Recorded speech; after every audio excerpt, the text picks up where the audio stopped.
welcome Dr. Brown. Thank you. Thank you. Good afternoon. It's good to be here. I've been looking forward to this talk for a long time. It's a subject close to my heart. Before I get into it, I want to just tell you the genesis of this talk.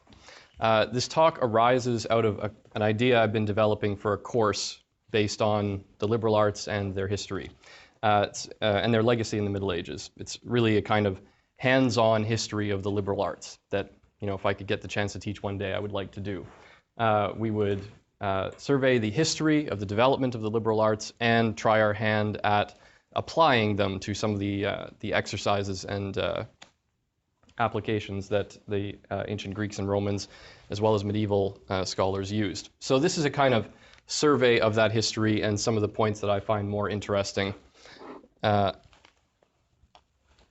arising out of some of the thought I've put into that course. So, okay, first of all, what are the arts in the Faculty of Arts? The short answer is they are the liberal arts, the artes liberales. And what are the liberal arts? The liberal arts, the word liberalis most likely derives from liber, free. And the Latin word ars is equivalent to the Greek techne, a systematic and complete body of knowledge deriving from a clear beginning point or principle. So they are the free, the liberal arts, as opposed to the servile arts. By one reading of this, they are the arts proper to a free citizen rather than to a slave or a mere laborer. But by another reading, they're the arts proper to the free part of the human person, the arts of the mind, as opposed to the arts of the hand. So for Cicero, they're the roots of one's humanitas, hence the alternate designation for the liberal arts, the humanities, right? So how did the Faculty of Liberal Arts become part of the university institution? The answer is it's as old as the European university itself. It arose at the same time as the original European universities. So of the three oldest European universities, Bologna, Paris, and Oxford, two of them, Paris and Oxford, had the Faculty of Arts as the foundation of their curricula from the very beginning. So I want to get into exploring this history through a medieval fresco. Some of you who know me have seen this before.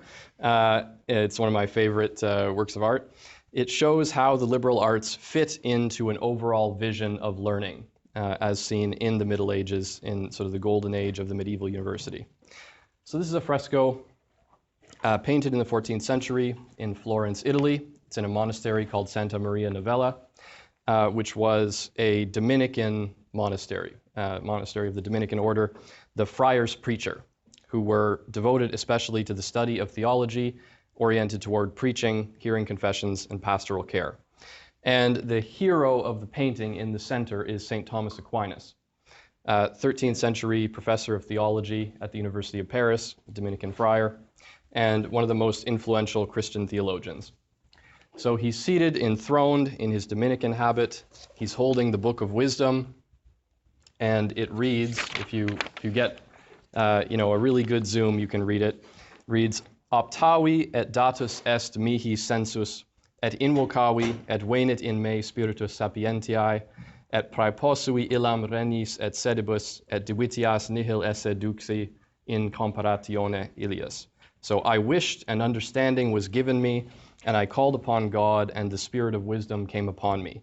And I preferred wisdom before kingdoms and thrones, and esteemed riches nothing in comparison with her, with wisdom. So, again, it's a vision of learning. Now, you can maybe see it a little better in this shot. Above Aquinas, there are the 7 classical virtues, the 4 cardinal virtues, and the 3 theological or supernatural virtues. So right at the top, on the left, faith with a fiery, light-bearing shield, charity or love, highest of all, with her arms open, and hope with an olive branch in the green. And below are the 4 cardinal virtues. So temperance with an upright branch of peace, prudence with a book signifying education, justice with a scepter and crown signifying power to judge, and fortitude wearing armor and carrying a long sword and strong tower. In a row on either side of Aquinas are 10 biblical writers. You can pick out Moses with the 2 tablets of the law. Under Aquinas' feet are 3 heretics, Nestor, Arius, and Averroes, looking down in defeat. And what are the 2 rows under Aquinas? So these bring us to the subject of the talk. There's 2 sets of 7 on the left and on the right.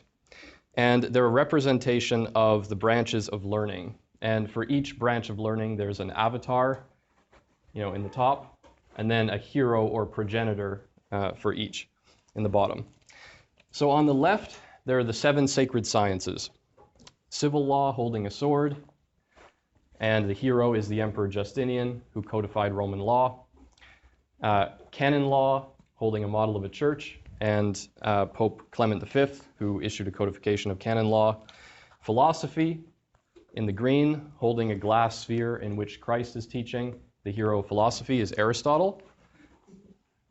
Holy Scripture, with Jerome wearing a cardinal's hat. Theology, with John of Damascus. Contemplation, with Dionysius the Areopagite. And preaching, holding a bow, with St. Augustine as the hero. So those are the advanced fields of study, the sacred sciences. Now, before introducing this row, there's another biblical verse that's commonly cited in the Middle Ages with reference to these 7.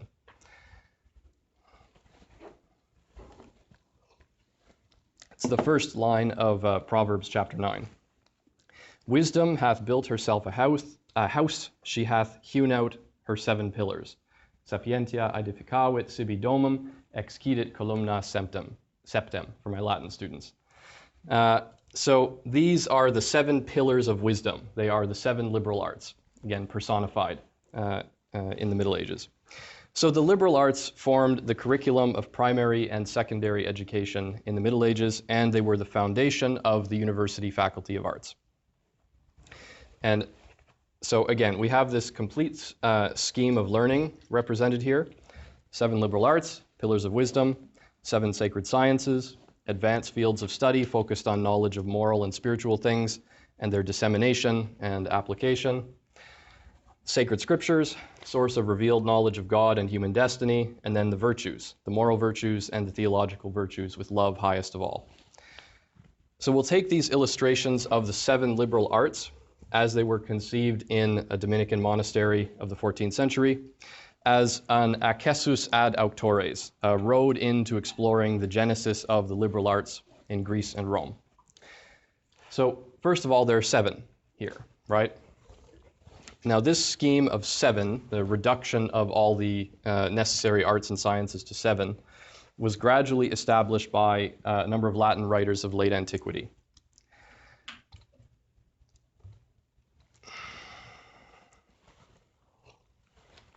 It's another medieval representation of the 7 liberal arts.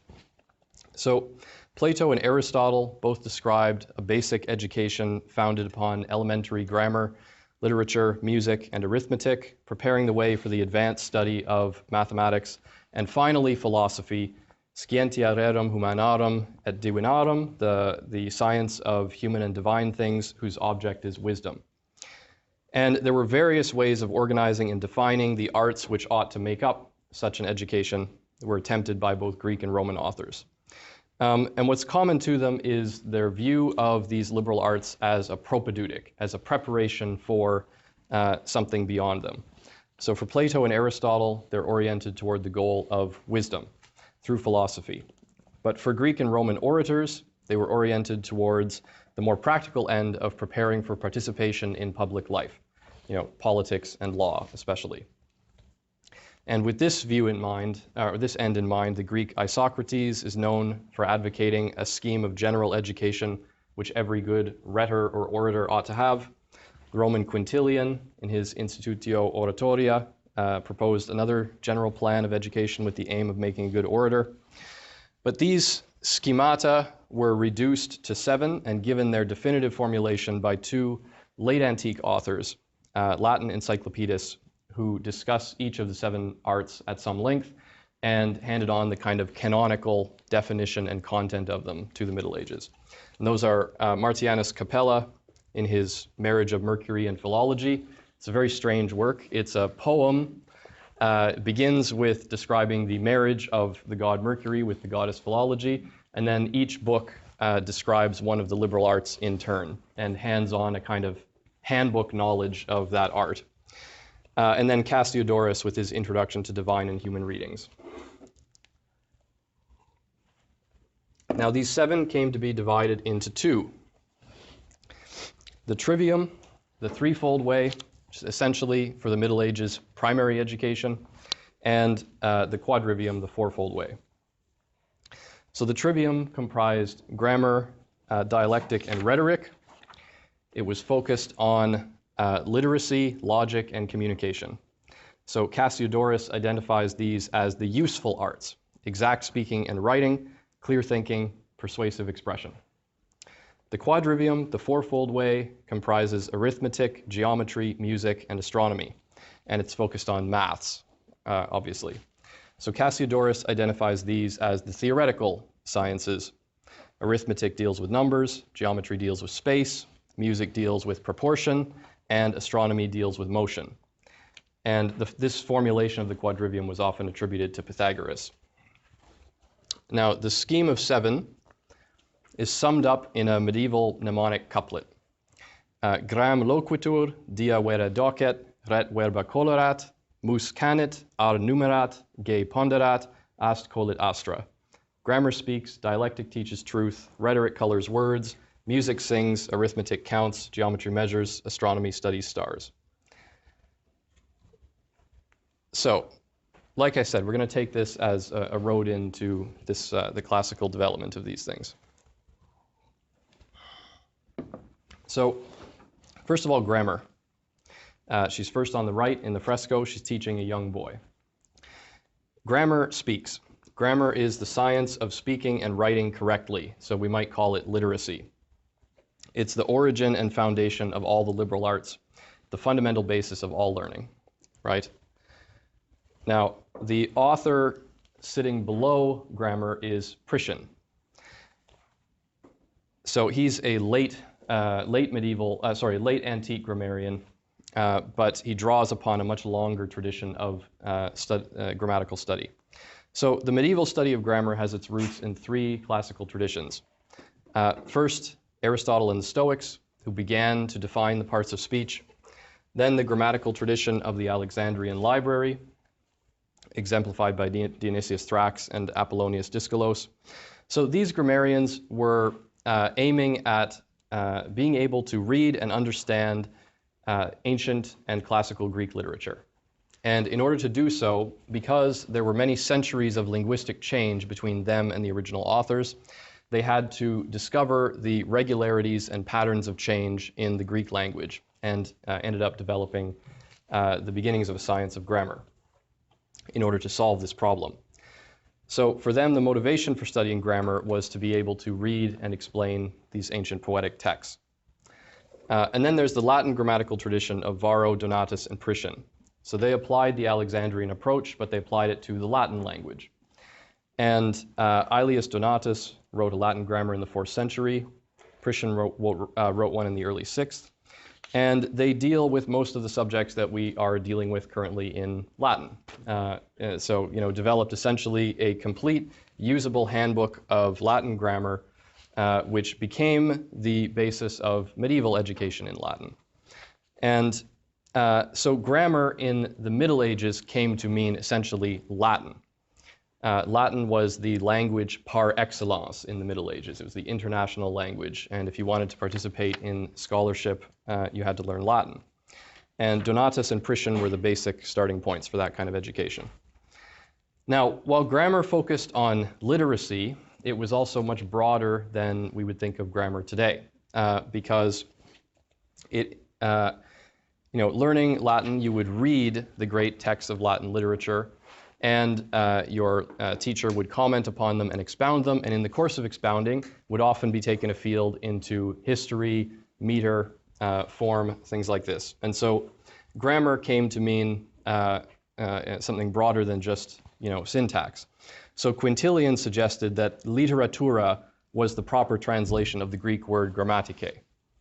And literatura includes many things beyond just the elements of grammar. Isidore of Seville, around the year 600, said that history was a department of grammar. Right? You need to know history in order to understand what you're reading. So again, essentially literacy as the foundation of education. Now, dialectic. I particularly like this figure in the painting, wearing the white robe, I presume signifying the purity of logic, right? So dialectic, the couplet says, dialectic teaches truth. Dialectic is the science of logic. It's the faculty of defining, asking questions, making distinctions, disputing, and proving. So we might call it critical thinking. And the person depicted is Petrus Hispanus. He's a medieval logician, much later writer of the 13th century. But the logical tradition, the tradition of the formal study of logic and the practice of disputation and proving goes back once again into classical Greece. So you could see if you want to see the Socratic method as part of logic and dialectic, you can see it best exemplified maybe in Plato's Euthyphro, and then developed by Aristotle. So Aristotle is without a doubt the fount of medieval logic. Aristotle famously said that although he had forerunners in rhetoric, in the subject of reasoning, he had nothing else of an earlier date to speak of at all. Now, he failed to acknowledge some debt to previous philosophers, but he did establish logic as a systematic study and put it together in his Organon, the logical works of Aristotle. Now, for the medievals, the majority of Aristotle's logical works were inaccessible until around 1200. Only the categories and on interpretation, the first two and the most elementary, survived in the Latin West. The others were lost. So they were studied. They sort of passed through Greek, the Greek half of the Roman Empire and into the Arabic world, but were unknown to the West until around 1200. So the basic study of logic in the West was pursued through an introduction to Aristotle's logic written by Porphyry, called the Isagoge, in a Latin translation prepared by Boethius. And that text, Porphyry's Isagoge, had a fateful role to play in the medieval Faculty of Arts because it raises what's called the problem of universals, whether categories, species or genera actually exist or are merely words, right? This is a very basic philosophical problem. It raises the question, but because the purpose of the work is only to teach basic logic, he doesn't get into answering it. So he left it, he said, I won't delve into that, it's too deep for this book. And so he raised that issue for the medievals, and then it was a perennial problem in the Faculty of Arts. Now, rhetoric colors words. So it's the science or the art of speaking well in order to persuade. A later medieval writer says, in order to persuade towards just and good, right? So the medievals look back to some of the great orators of the classical era, Demosthenes, Cicero, and in the Middle Ages, rhetoric became essentially synonymous with Cicero, especially a work of his called De Inventione. His De Oratora was not really read until the Humanists, and then there was another work, a pseudo-Ciceronian work called Rhetoric ad Herennium. Now, the context of these works is interesting because the works of rhetoric of the ancient Greeks and Romans were, again, oriented towards public life, toward political speeches, and for Cicero especially, in the case of the De Inventione, speaking in law courts, right, forensic oratory. But the context changed during the Middle Ages, so they received these works that had originally been handbooks of law court oratory, and they applied them instead to writing. And so there was a major change in the context, which led to new developments in rhetoric during the Middle Ages. And so they ended up producing their own versions of these oriented toward letter writing, and preaching. Right, so adapting Cicero to the new context. Now, I'm going to run through these, the quadrivium in fairly summary fashion. Arithmetic counts. The founder of the science was always considered Pythagoras. And then, again, developed further through some of these other authors. Geometry, measures, Euclid, of course, the hero of geometry. And you can see geometry, the avatar is holding a T-square, right? I think arithmetic must be using a calculator app. Music, I can't lead you through the vast and rewarding subject of medieval music. It's too high for me. But this, again, was the study of music from a mathematical point of view, as illustrating the nature of proportion and harmony, and so on. And then finally, astronomy. Astronomy studies stars. Now, the hero of this, depicted here, is Ptolemy. Now, you'll notice that he's wearing a crown. I think that they confused the astronomer Ptolemy with the king Ptolemy. So, as happens. So, there were a number of quite interesting contributions to astronomy during the classical period. A number of different attempts at how to approach it. One by Plato in his Timaeus, a rather different way by Aristotle in On the Heavens, and Eudoxus and Hermenides. Hermenides is interesting for proposing a partially heliocentric astronomy, with Mercury and Venus orbiting the Sun, and then the Moon, Sun, and other planets orbiting the Earth.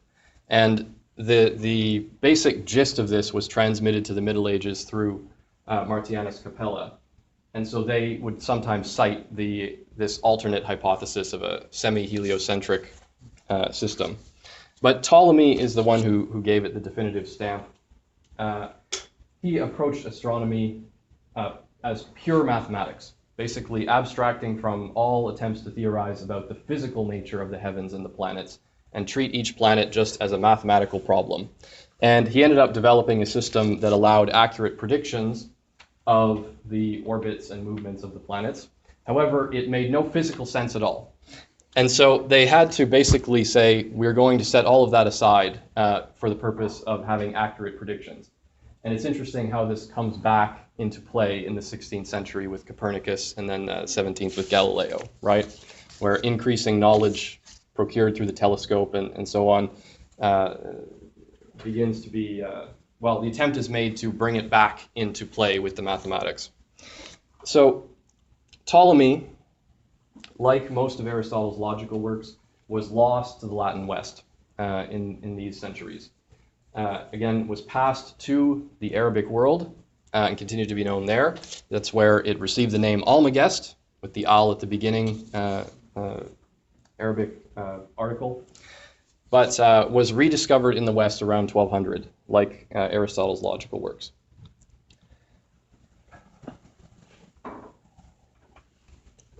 So, okay, these are the liberal arts.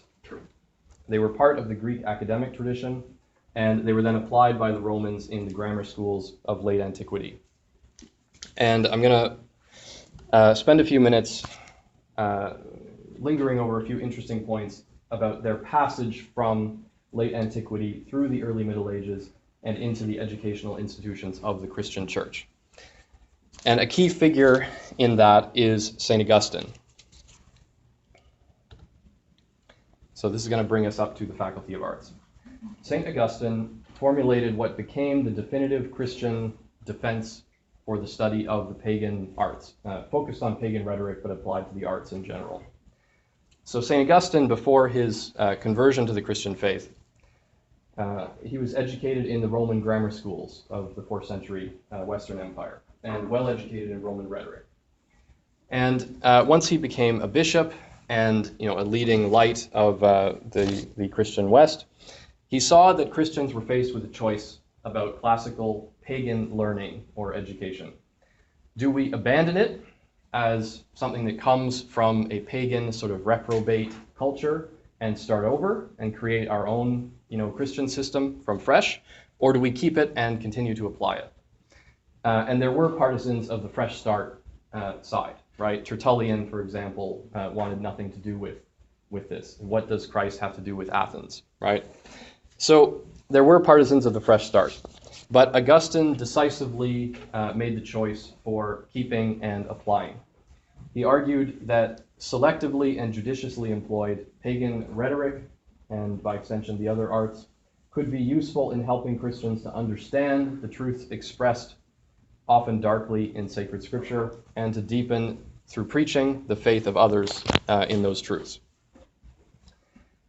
In response to the objection that rhetoric is the tool of sophists and miscreants, Augustine asked, while the faculty of eloquence is of great value in urging either evil or justice, while that faculty is in itself indifferent, why should it not be obtained for the uses of the good in the service of truth, if the evil usurp it for the winning of perverse and vain causes in defense of iniquity and error? Right? So why should we not use this in the service of truth? And he applied a story from the book of Exodus to illustrate this. So just as the Israelites took with them gold and silver and other valuables from the Egyptians, leaving behind what was base or useless, he reasoned, so too the Christian should not spurn such pagan learning as can be shown to have value for the performing of God's work. Right? The Israelites took these vessels and then made the Ark of the Covenant out of them in the wilderness. So Augustine applied this as a figure for using classical learning to serve the church. Now, Cassiodorus, one of those encyclopedists that I mentioned, contributed also to the survival of rhetoric and the other liberal arts because he incorporated them into a curriculum of education for monks oriented toward the monastic life. And again, not for their own sake, but as aids to understanding Scripture. And so these liberal arts became the basis for monastic education in the early Middle Ages, and then the court and cathedral schools encouraged by the Emperor Charlemagne around the year 800. So they continued to be used as the basic scheme of primary and secondary education. Now, these cathedral schools in turn gave rise to the first universities. So in the 12th century, scholars, priests and monks studying sacred scripture in these schools desired greater independence from the local bishops. And they banded together with the students who wanted to follow their teaching and formed independent corporations called universitates, universities, and were granted privileged positions to pursue learning with a certain degree of autonomy and freedom. So the oldest of these that we know of most likely is Bologna. There's a somewhat different social situation there. Bologna was what's called a master's university. It was formed originally by, a student's university, formed originally by the students by themselves, and then they would hire the professors that they wanted to teach them and lay down the curriculum, including detailed requirements for coverage of material. You must cover these books in this time or you will be fined. And the professors actually had to make a deposit at the beginning of term to guarantee they would pay the fine. Bologna, somewhat different situation. The focus of education in Bologna was on law, and so the students tended to already come with some education behind them. But the other two oldest are Paris and Oxford, and they have similar origins. The situation is similar. Formed by a joint corporation of the masters and students together, and each one started with the Faculty of Arts as its foundation.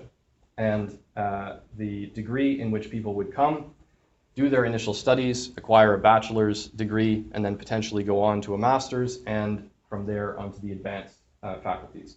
And the advanced faculty par excellence at Oxford and Paris was theology. So the Faculty of Arts was there at the beginning of the university initially to provide the tools of learning, the tools that you would be required to use if you went on to the higher disciplines of theology, medicine, or law, or if you had to take part in some kind of educated career, right? So the 7 liberal arts were the starting point of the Faculty of Arts, but they were pursued unequally in different universities. In Bologna and the Italian universities, they tended to develop rhetoric highly, again because of their orientation towards law, and also because of the continuance of a civic tradition in the Italian cities from the Roman Empire. So rhetoric, more in Italy and the south. In the north, like Paris and Oxford, dialectic tended to be the master key of all the liberal arts that were pursued in the faculty. And dialectic became oriented towards philosophy and theology, so that the philosophy and theology of the medieval universities, called scholastic philosophy, its most obvious note is an extreme attention to logic and to the method of logical disputation.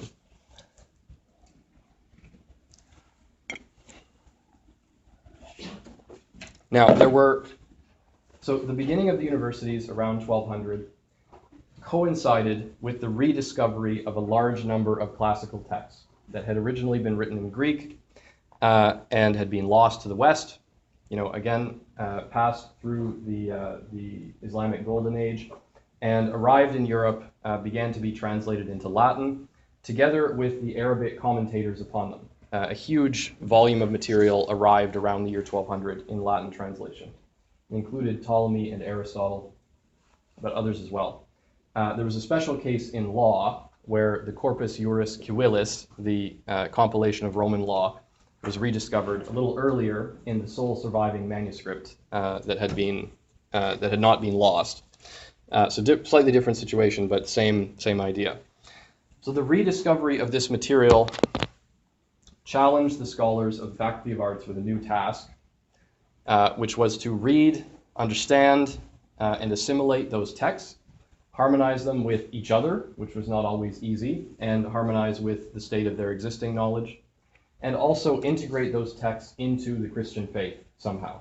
Because, again, most of these texts originated in pagan antiquity, and their commentators were Arabic Muslim scholars. So there were a number of difficulties that confronted them immediately. And this task of reading, understanding, and assimilating became the main task pursued in the Faculty of Arts from about 1230 to 1330 in places like Paris and Oxford. And so the rediscovery of this gave birth to a new body of material to pursue beyond just the 7 original liberal arts. And this is summed up in the 3 philosophies. So you can see in this illustration, Philosophia up in the top there, enthroned, and she has 3 heads on her crown, right? And this is a symbol of the 3 philosophies. Natural philosophy, meaning physics and the study of the natural world. Moral philosophy, we would say ethics. And then metaphysical philosophy, which meant advanced mathematics, but also natural theology and the study of being and the human soul. And natural theology in the sense of what can be known or speculated or proven about God by the mere light of reason, without revealed religion. Both Plato and Aristotle had pursued this natural theology, and again, it was inherited in the Middle Ages. So, again, the Faculty of Arts was broadened out beyond the original 7 by this recovery of material. So,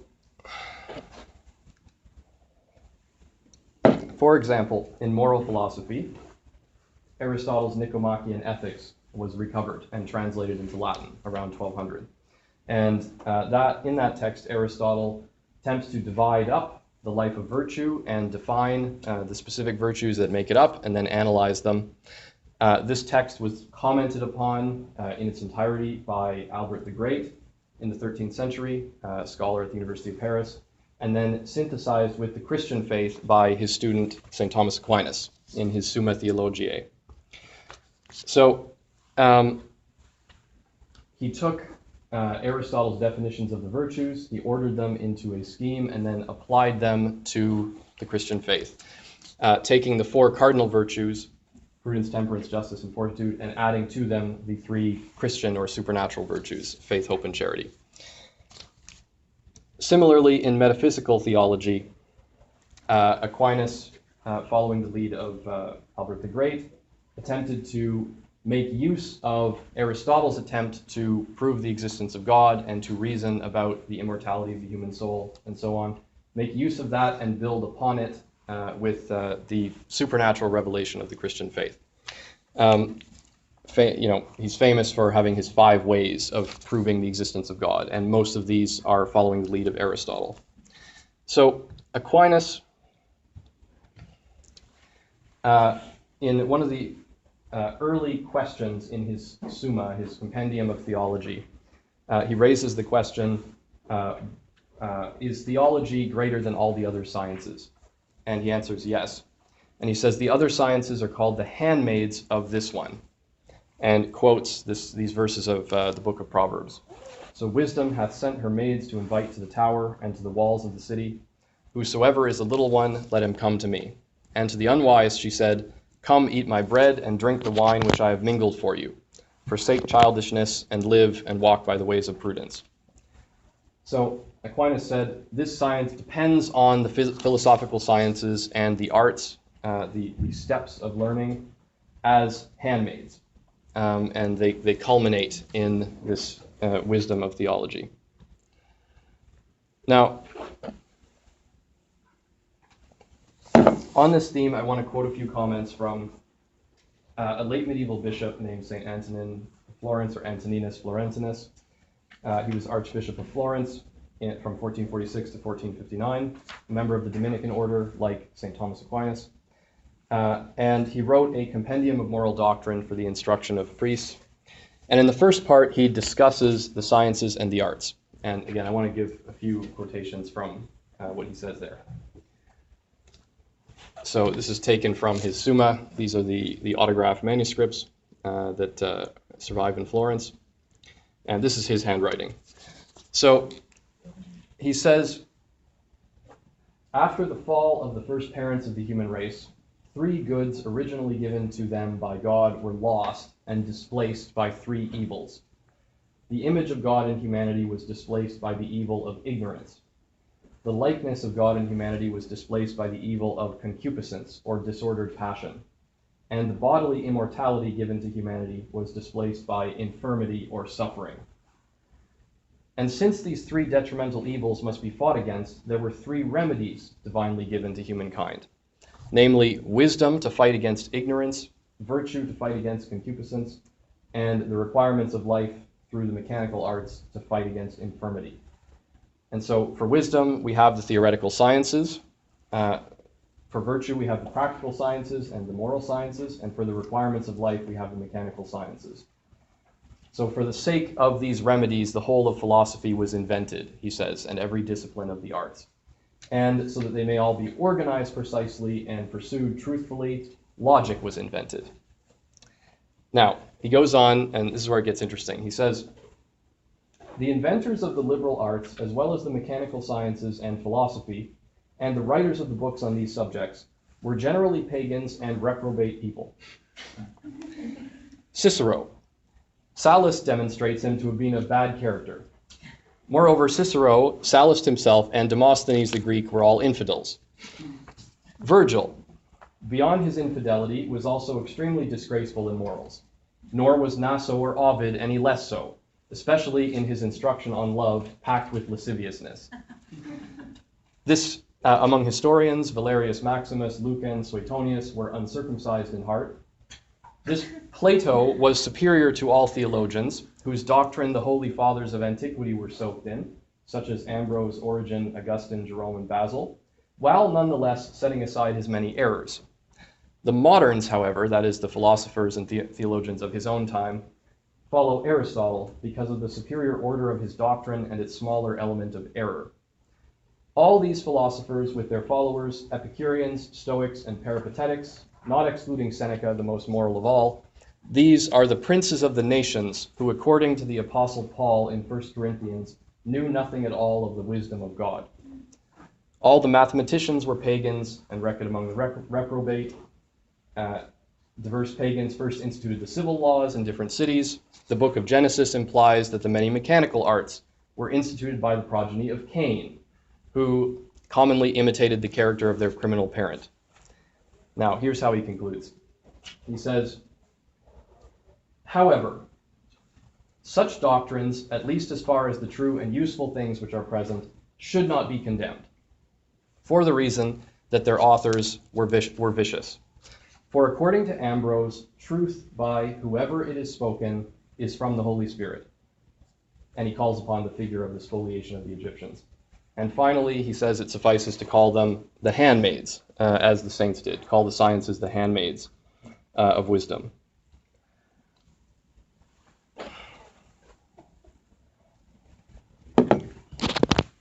Okay, so I've taken us up to the medieval university. Where are the liberal arts today?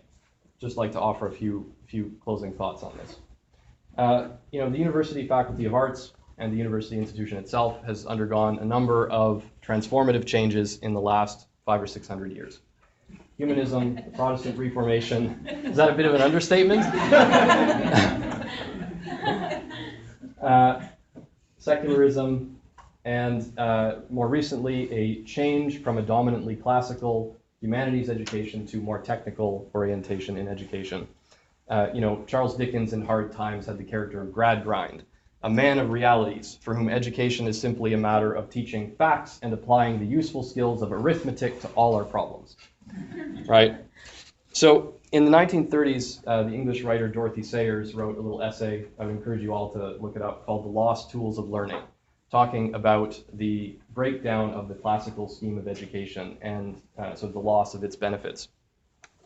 And today we tend to see a lot of articles asking sort of quo vadis with the humanities, right? Martha Nussbaum recently published a book called Not for Profit about this question. But where are the liberal arts at the University of Winnipeg? Anybody recognize this? Yeah, okay.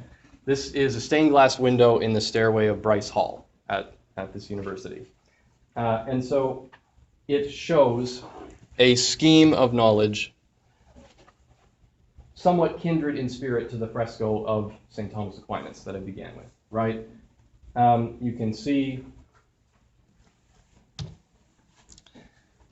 humility at the bottom, from left to right, Historia, Philosophia, Scientia, Ars, right? History, philosophy, science, art.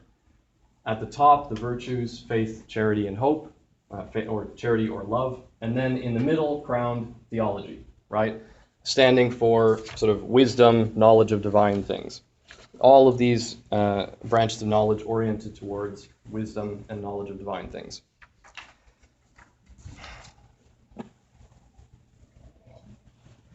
Now, if we question the necessity of the virtues being included in a scheme of education, I would just raise one illustration. Which is worse, to make a mistake in your Latin or to hate a fellow student? If we say it's worse to hate a fellow student, then we're privileging virtue over mere technical skill in education, right? So clearly the University of Winnipeg, this window was donated by the first president of Manitoba College. So clearly the University of Winnipeg partakes of this tradition to some extent, right? The scheme of a holistic view of knowledge, all oriented towards wisdom, is at the basis of the founding of this university. But okay, where are the liberal arts more specifically? We can say the quadrivium is no longer a unity, but is still pursued, right? Mathematics is still pursued in the university, astronomy and physics and so on. The trivium remains the privileged province of the Faculty of Arts, right? But it is divided up and no longer a step-by-step sort of staged curriculum working up from grammar through critical thinking and logic and into effective and beautiful communication with rhetoric. Although these things are pursued in the English department, classics department, the Department of Rhetoric, of course. Now, my closing thought here is that the classics department has a special vocation and opportunity in connection with the liberal arts because it's the home of the classical languages, right? It continues the tradition of teaching Latin and Greek, the basis of education in the medieval view. It exposes students to the civilizations from which these liberal arts spring, and students are reading and engaging with the authors that formed this tradition and were formed in it. And moreover, classical scholarship has been essential to the development of the liberal arts and philosophy all the way through, from the grammarians of the Library of Alexandria to the translators of Aristotle in Paris in the 13th century, right? So the classics department today seems to me to have a unique opportunity and vocation of keeping this tradition alive and furthering it in the university. And that's where I'd like to close. So thank you.